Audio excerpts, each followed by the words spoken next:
Okay, well, look, I've come up with a concept which I've been sharing with people the last couple of days, and I've called them bubble meetings, okay? So what I'm suggesting is that on a Monday to Friday, at the same time, everybody in the family sits down and you have a meeting.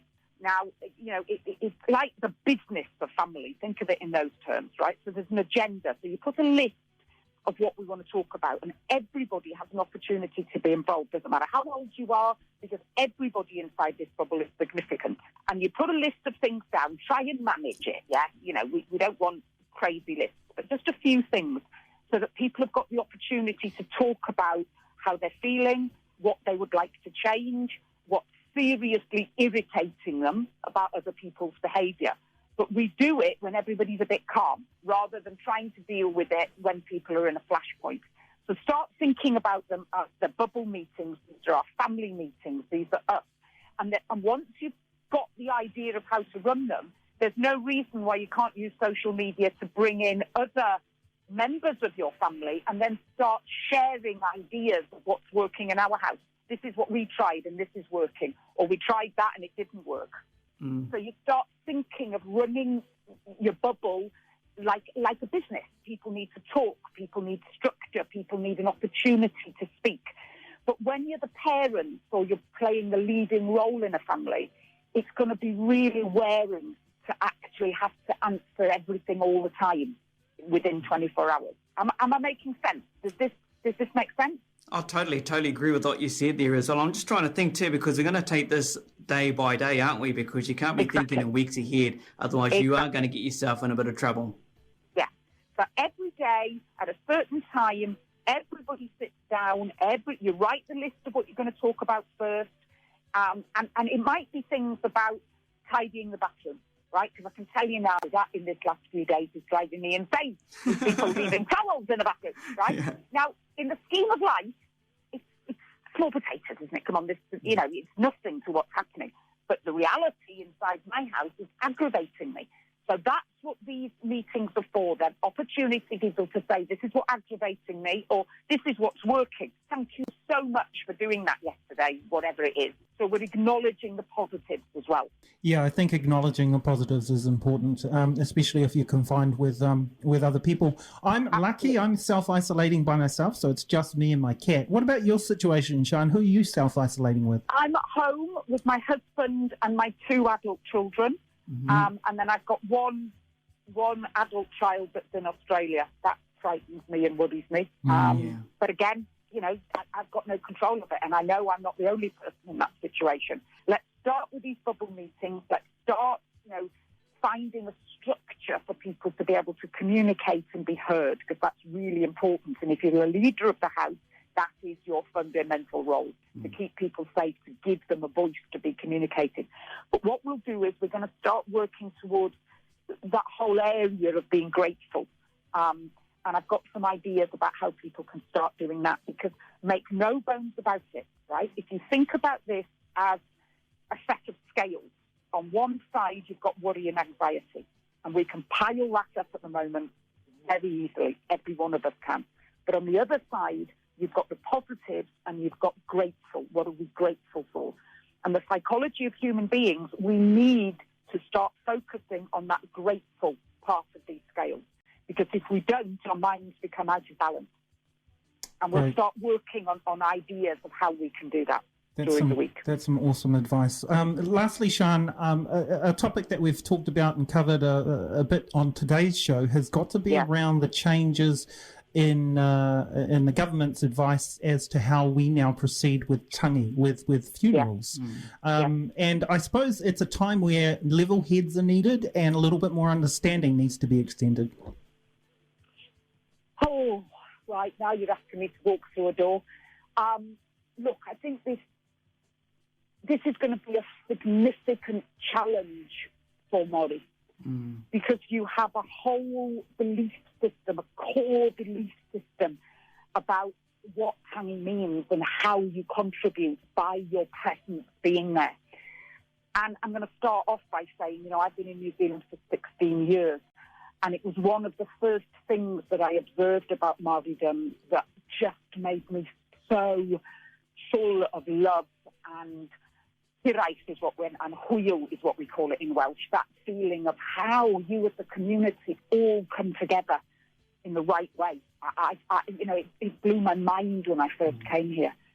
However, the reality is that we're not going to be able to do it in the same way. And I think the first thing to do is to honour your value base of what this means to you. You don't try and eradicate it, because you can't do that, right? This is a value base. This is the core and heart and soul of who you are as individuals and as a community. The first thing is to honour that truth. The next step is to sit there and say, right, I need to find a way to give myself permission to find a different way of doing this. Mm. And the permission part is your discussion with yourself. And I'm saying this because we're all having to make very challenging decisions. And if you look out to other people to answer those for you, you're going to get very confused, because there's going to be an arc, isn't there? I can assure you found that today with people's opinions. There's an arc of, well, I absolutely have to do this and you can't stop me, because that's how entrenched the belief is, to, okay, that makes sense. Let's find a different way of doing it. Now, you've got to stop and say to yourself, where do I want to be on that curve? Do I want to help and contribute to finding a positive to this, or am I going to stay entrenched in my corner? And I think, here's the irony for all of this, I think it's the youth, it's young people you need to turn to and to say to them, how can we communicate? How can we digitally find ways to communicate and support each other at those times of being a penny?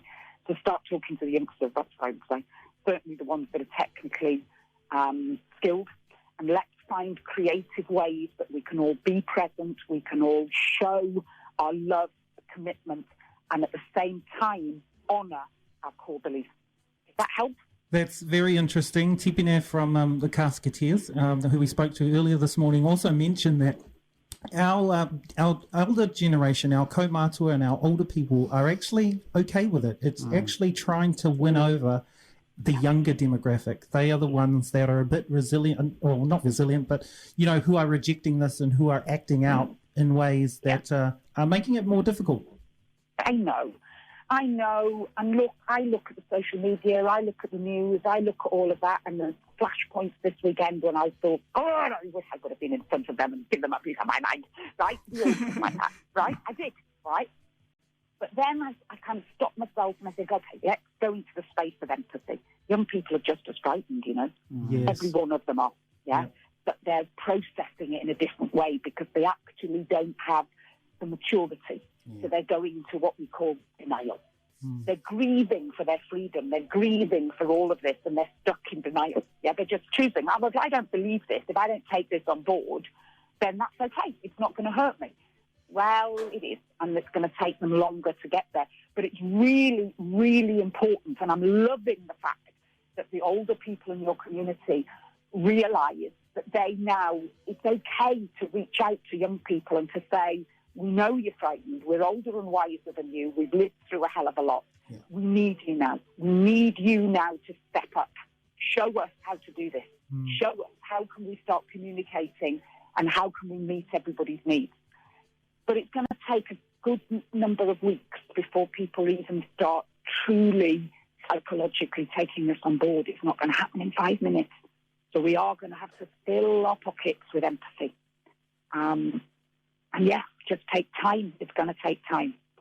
But that thing about permission, okay? When you get off the phone today, just sit there and find a few minutes for you to think on your own. Okay, I need to give myself permission to change how we've always done things. What can I do to contribute to that change? Yeah? Mm-hmm. And that might be just a conversation in your house. It might be a conversation with other people. It might be actually getting involved with creating a new way of doing things.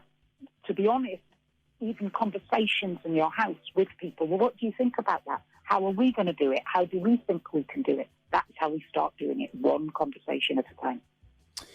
The advice is always enlightening and always given from such a compassionate place. So we thank you for that, Sian. Let's leave it there, and tomorrow let's reconnect again, and hopefully you've got some more advice on how our whānau can I'm here for get you all. through this.